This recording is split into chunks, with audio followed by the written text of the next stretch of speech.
oyentes. Daniel Fernández de Lis, Curiosidades de la Historia. ¿Qué tal estás, amigo? ¿Cómo estás?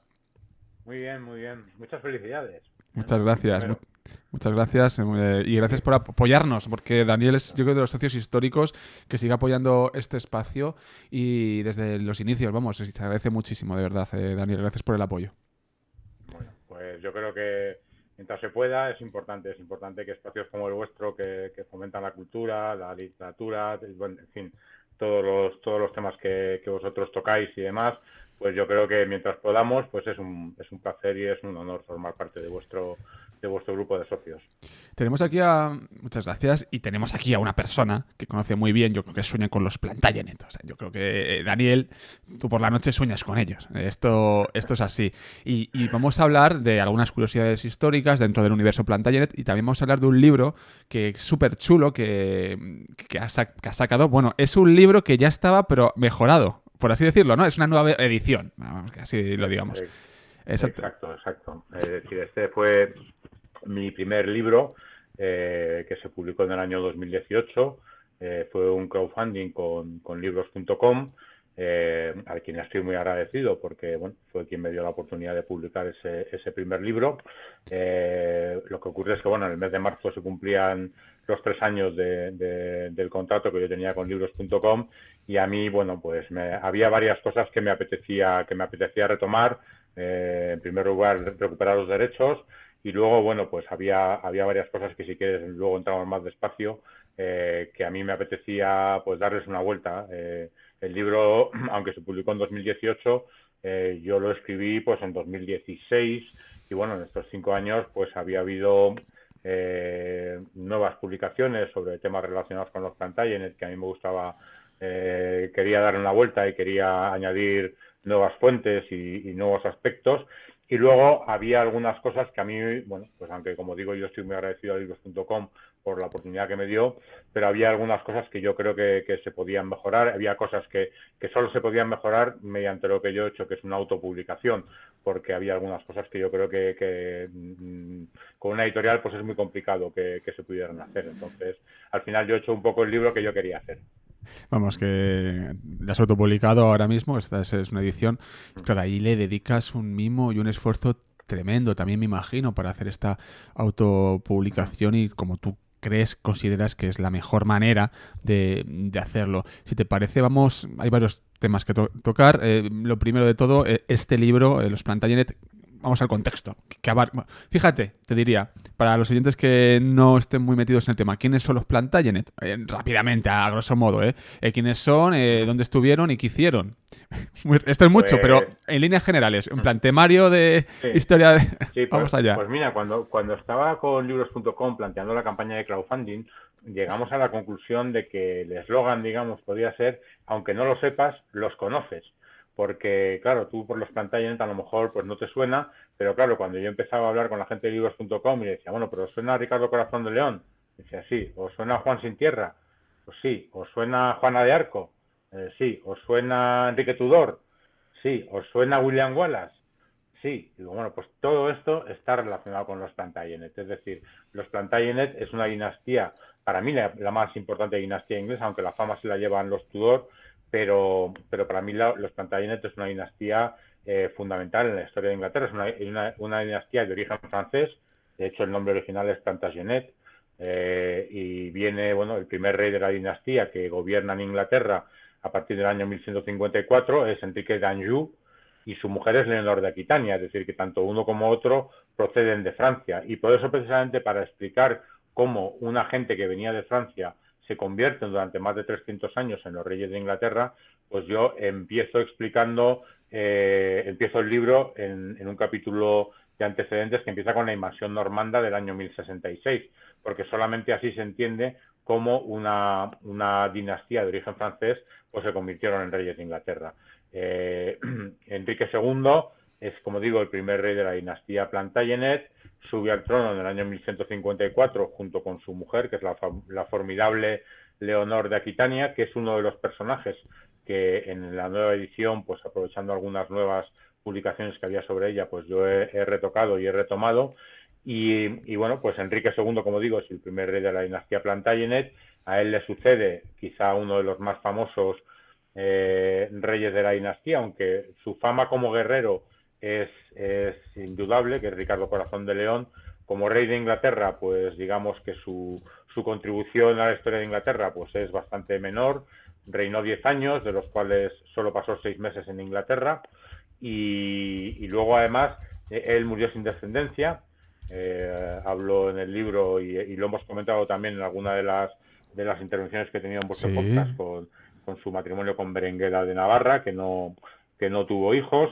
Y a Ricardo Corazón de León le sucedió su hermano, que es el no menos famoso y infausto Juan Sin Tierra, al que las películas, las series y demás le han creado muy mala fama, pero una fama bastante merecida, una mala fama bastante merecida. Pero lo que sí es se cierto, ajusta, entonces se ajusta en este caso. se ajusta bastante a la realidad, aunque, bueno, hay cosas, por ejemplo, como la pérdida de las posesiones que tenían los ingleses en el continente francés, que probablemente hubiera hecho falta el mejor Ricardo Corazón de León o el mejor Enrique II para conservarlas, pero que Juan Sin Tierra no era ni su padre ni su hermano, y acabó perdiéndolas.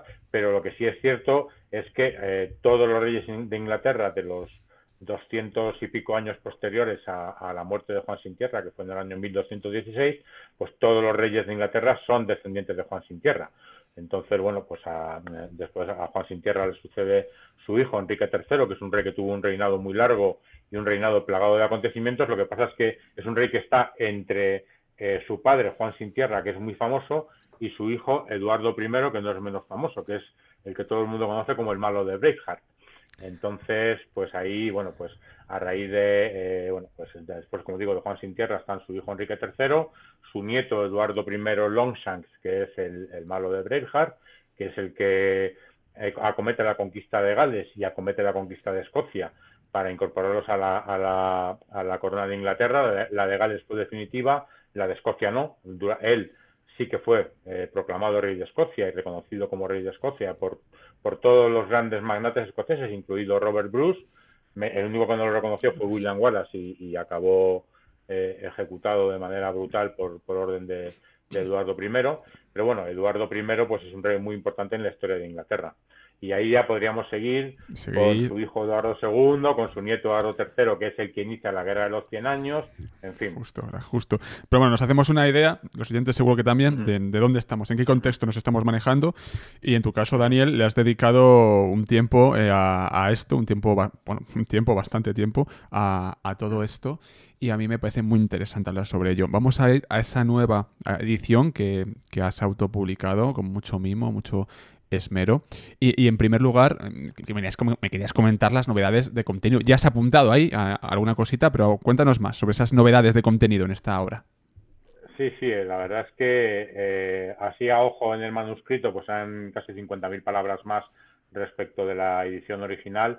Había fuentes, por ejemplo, como el libro de Helen Castor, en Ático de los Libros, que es Lobas, que cuenta la historia de la emperatriz Matilda, que es la madre de Enrique II, cuenta la historia de Leonor de Aquitania, cuenta la historia de Isabel de Francia, que es la esposa de Eduardo II, que en un momento dado pues ella se va a Francia y vuelve a Inglaterra junto con su amante Roger Mortimer y consiguen destronar a Eduardo II. Es una mujer con una historia realmente fascinante. Y la última, que es otra de las grandes mujeres de la historia de los Plantagenet, que es Margarita d'Anjou, que es la reina de Enrique VI, es la reina del rey que originó la Guerra de las Rosas, que bueno, ella es una mujer formidable, que le tocó, bueno, pues vivir una época muy complicada con un marido, Enrique VI, que era un rey muy débil y que además tenía en algún momento de enfermedades mentales, que se quedaba, bueno, durante meses pues catatónico prácticamente. Vaya. Y bueno, ella pues es una mujer muy criticada en la historia de Inglaterra, pero a mí me interesaba mucho esa visión que da Helen Castor, porque bueno, es una visión diferente, es una visión de ella. Y luego, bueno, pues aparte de este de Helen Castor, hay libros de otros historiadores que yo sigo mucho, como Matthew Lewis. Él tenía libros sobre biografías sobre Enrique III, mucho sobre la Guerra de las Rosas, que yo ya había utilizado en mi libro de lo que Shakespeare no te contó de la Guerra de las Rosas. Y bueno, sobre esa época también había biografías de otros personajes, como Margaret Beaufort, como Enrique VI. Y entonces, bueno, pues a mí me interesaba mucho darle una vuelta de contenido, más alguna pequeña errata que yo había detectado que tenía el libro de los Plantagenet y que quería corregir. Así que, como digo, pues es una vuelta bastante importante en cuanto a contenido. El libro no es el mismo que yo publiqué en 2018. Claro, ha pasado un tiempo, has podido revisar cosas, obviamente, y bueno, yo creo que pasa siempre en todos los libros y eso da igual un Y he poco tenido que cortar, cuando lo veas. porque cuando yo ya tenía el manuscrito terminado, un manuscrito que ahora explicaré que además la maquetación era muy complicada y ya estaba terminada, pues se anunció una nueva biografía de Matthew Lewis sobre Enrique II y Leonardo de Aquitania, y tuve que decir, mira, pues lo siento mucho, pero yo esto ya no lo voy a incluir porque es que si no, no voy a terminar. Ay, que semana, perdóname, que es que se me han adelantado en la sala. Esto son cosas del directo, ¿eh? Pero vamos. Oye, pues incorpora y hacemos aquí Eh, un diálogo. es que No, broma, haz lo que tengas que hacer, que bastante lío tienes. no. Oye, estaría muy bien, ¿eh? Estas son cosas que pasan, pero bueno, si se quiere meterse, se mete. Pero luego tenemos una mesa de libros también y bueno, eso va después. ¿Qué le pasa? Cosas que es que no me puedo... Qué bueno, qué bueno. Me está encantando, Daniel, me está encantando hoy que me estoy pasando pipa, de verdad. Claro. Oye, la ocasión lo merece. Sí, no. No se cumplen 10 años todos los días. Jo, qué locura. Qué locura. Bueno, nos has hablado de esas novedades que obviamente dentro del marco editorial, de la investigación, de lo que se publica, aparecen muchas cosas y tú ya lo vas ahí introduciendo, obviamente, esas nuevas investigaciones, esos nuevos estudios, esas nuevas miradas históricas. Y también hay otras cuestiones, ¿no? en este libro, que es el diseño. Me decías, también hemos cambiado mucho el diseño. Yo me acuerdo que hiciste una encuesta en su momento, corrígeme si me equivoco, de 2 tipos de diseño de portada. Yo contesté, de hecho, a uno de ellos, yo no me acuerdo cuál, pero yo participé. ¿Cómo va esto? Pues mira, os voy a enseñar. Ay. Una de las cosas que a mí más me gustaba de libros.com y que mucha gente me decía es que la portada, pues que era una portada muy potente. Sí. Era una portada realmente bonita y lógicamente pues si yo quería hacer una nueva edición, pues tenía que hacer algo que diferenciara mucho de la edición anterior. Y efectivamente primero, estuve eligiendo qué tipo de portada quería hacer. A mí me gustaba mucho una que yo había visto de la biografía de Eduardo I, de Mark Morris y otro de mis historiadores de referencia, que era, pues un guerrero con la cota de malla de los Plantagenet, con un castillo al fondo. Lo que ocurre, y yo esa la había visto ya cuando esta anterior al 2016 a que yo me pusiera con mi libro, y yo la tenía mucho en la cabeza. Lo que ocurre es que últimamente yo estaba viendo muchas novelas, muchos libros, de ayer incluso en Twitter compartí otra portada de otro libro que vi que era muy parecida y al final me decidí por algo completamente diferente, porque pienso que ya eso estaba muy, muy manido. Y bueno, pues en la línea de mis libros sobre historia de España, en las que hago sobre un fondo de pergamino, pues hago algún diseño de algún grabado de la época, pues publiqué precisamente en Twitter ese pergamino que es una representación de los 4 primeros reyes de la dinastía Plantagenet y preguntaba si el fondo quería que fuese azul o que fuese de color pergamino, y se impuso por gran mayoría la edición con el color pergamino y resultó esta portada que a mí la preciosa. verdad me parece realmente muy bonita. O sea, yo estoy muy contento. Esto me lo hizo Pedro Viejo, que es un portadista que me recomendaron precisamente Claudia Casanova, que es de la editora de Ático de los Libros.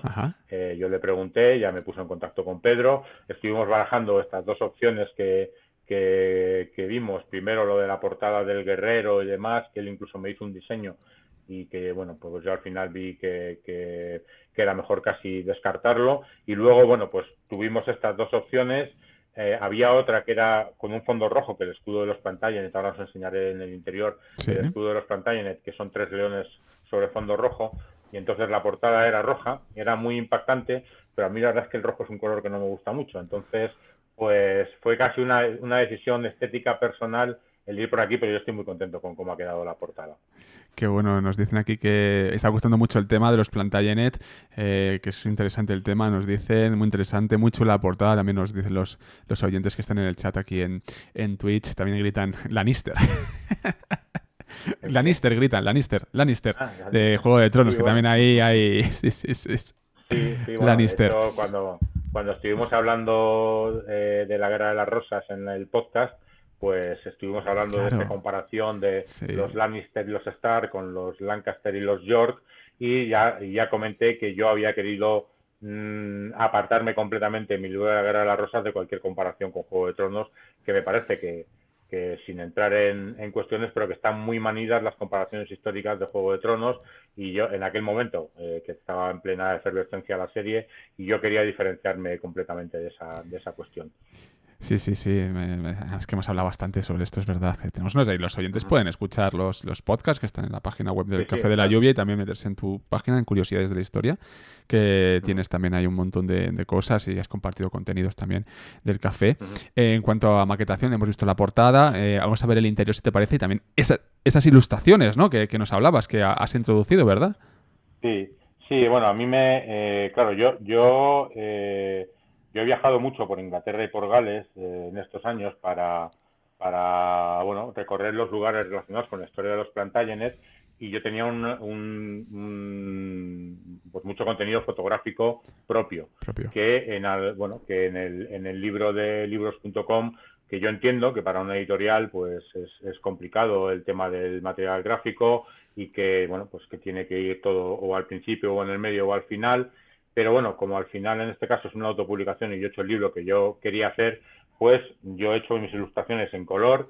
Y si yo, por ejemplo, estuve en el castillo donde murió Juan Sin Tierra, pues yo creo que el sitio donde tienen que ir las fotos de ese castillo donde murió Juan Sin Tierra, y de la estancia donde, según el guía del castillo de Newberg-on-Trent, que es donde falleció, pues la estancia donde, según este guía, pues falleció Juan Sin Tierra, pues a mí me parecía que estas fotos tenían que ir en el libro, y que tenían que ir en el apartado donde yo hablo de la muerte de Juan Sin Tierra, porque si estas fotos van en el medio, al principio o al final, pues se pierde todo el efecto que tendrían cuando yo estoy hablando de la muerte de Juan Sin Tierra. Así que, pues bueno, aquí veis la maquetación. Entonces, estas fotos van cada una en el lugar donde tiene que ir. Es decir, si yo, por ejemplo, pues en otro tema que también sé que está gustando mucho a la gente que lo ve, pues si yo hablo de los castillos galeses que construyó Eduardo I para conquistar el país de Gales, pues lo suyo es que si yo me recorrí 6 castillos galeses con Mark Morris precisamente como guía,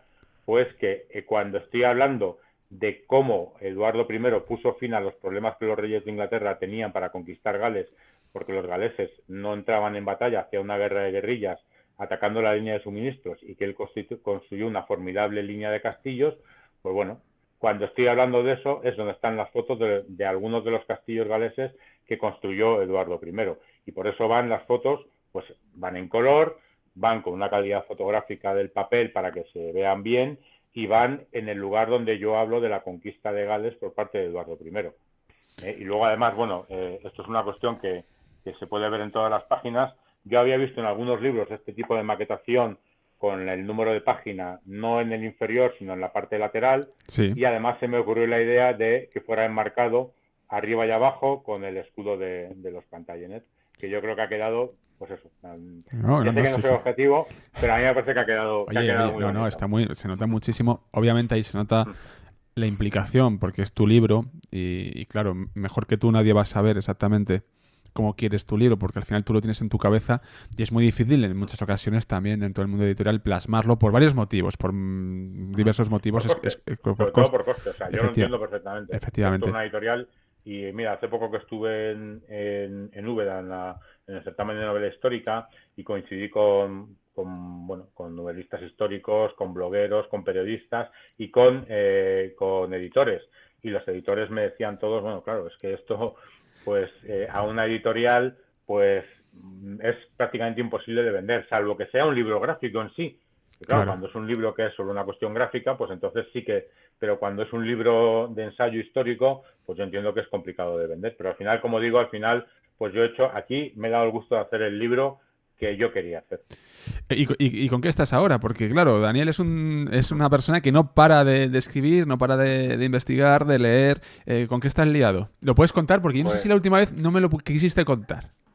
No, no, la última vez es que estaba con un proyecto que luego no salió, que era un tema de una novela histórica que Vaya. tengo aparcada y que además también se lo comenté en Úbeda a todos los novelistas históricos con los que coincidí, que digo, cada vez que os leo a vosotros una novela histórica, pues se me quitan las ganas porque no, porque me da a mí que el Señor no me ha llamado a mí por los caminos de la ficción. Pero bueno, entonces ese proyecto que estaba entonces lo aparqué y ahora estoy, bueno, aparte con alguna colaboración con la revista Historia Hoy, que hay detrás se ven Sí, algunas de ellas, pues estoy con una nueva colaboración y luego estoy con un libro que me hace mucha ilusión, que va para largo porque bueno, es complejo y además aquí también van apareciendo nuevas fuentes, que es la historia de Britania desde las invasiones romanas hasta la conquista normanda. Es decir, bueno, pues empezando pues con las invasiones de Julio César, y luego la de Claudio, todos los años de dominación romana de la isla o de la parte sur de la isla de Britania, y luego pues empezaré pues con toda la época del rey Arturo, los sajones, los vikingos, los normandos, wow, wow, wow. etcétera, etcétera. Es decir que estoy bueno, pues ahora estoy todavía en la época romana, estoy en un capítulo resumen, ya he abarcado toda la historia de la dominación romana hasta que en el año aproximadamente en el 410 pues los romanos dejaron la isla, y ahora estoy con un capítulo resumen sobre la huella que dejó la dominación romana en Britania, que si bueno, estoy fuertemente tentado a titularlo ¿Qué han hecho los romanos por nosotros? No, que no sé si es un título muy académico, pero Bueno, bueno, oye, lo tengo ahí en mente. Y ay, no sé si bueno, estará pues acogido eso ya, ¿eh? Eso no está registrado ya. bueno, pues para un capítulo, no Es es un para capítulo, es cierto, es verdad, el título del verdad. libro no, el Es título del verdad, libro es cierto. otro Nada. ese sí que no lo digo Uy, para que no me lo quiten, pero ese sería un capítulo, pero bueno. Y luego, bueno, pues hay cosas, por ejemplo, pues hay un capítulo dedicado a la historia de la famosa novena Legión, la famosa Legión perdida de las novelas de Rosemary Sutcliffe y demás. Y bueno, la verdad es que me lo estoy pasando, bueno, como pipa. yo con todo con esto, me lo estoy pasando como un enano. Qué bueno. ¿Y qué tal la feria, no? Bueno, la feria no, el certamen. Fue un certamen de novela histórica, ¿verdad? En Úbeda. ¿Qué tal fue? Exactamente, Haznos una pequeña crónica. Ya que te tenemos aquí, pues ¿has estado? mira, sí, pues fenomenal. Pues mira, la verdad es que es una maravilla de certamen. Es un certamen en el que yo, a todos los novelistas que conozco, editores, blogueros, periodistas, a todo el mundo que le apetece especialmente, porque se crea un clima entre escritores, editores, blogueros, periodistas, la propia organización, un clima de camaradería en el que comes juntos, cenas juntos. Bueno, hay gente que hace luego el tercer tiempo, yo ya no tengo ya para eso, pero bueno, Bueno, el caso es que se crea un clima muy especial. Luego, además, este año han dado varios pasos adelante, han hecho un programa muy ambicioso de presentaciones, han añadido una feria del libro donde los autores, y no solo los que presentan, sino bueno, pues, algunos más, pues están ahí firmando sus libros, con lo cual se pueden acercar mucho más a los lectores. Y luego tienen otra cosa, que es el tema de las recreaciones, que son muy divertidas, en las que participa todo el mundo. Pues yo, por ejemplo, en este año que hemos hecho te he visto. sí, me ha tocado vestirme. Yo hubiera preferido vestirme de las tropas del Mahdi, pero me tocó ser soldado británico, que al final moríamos, pero bueno, la verdad es que nos lo pasamos muy bien. Ya te digo, estuve con escritores como Alan Pitronello, como José Ángel Mañas o como Valentín Trujillo, que estuvieron allí, se pusieron conmigo de tropas británicas, y bueno, participa todo el mundo, participa el pueblo, en fin, hubo recreaciones, hay alguna de sufragistas que tiene mucho éxito, había también alguna del Salvaje Oeste, la verdad es que eso estuvo fenomenal. Y luego este año otra cuestión que han hecho en el certamen de Úbeda, que yo creo que ha sido un gran acierto, es incorporar a novelistas de novela histórica iberoamericanos o latinoamericanos.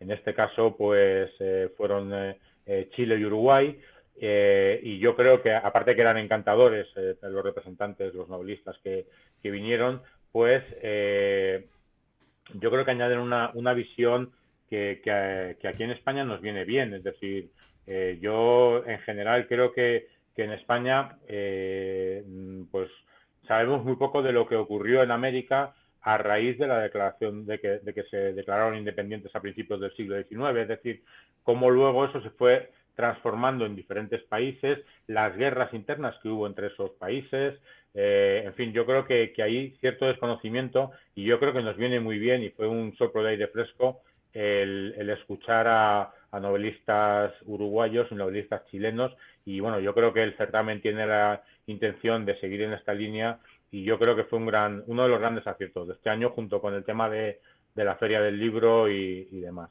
O sea que yo a cualquiera que esté interesado en el tema de la novela histórica, desde luego le recomiendo que vaya a Úbeda.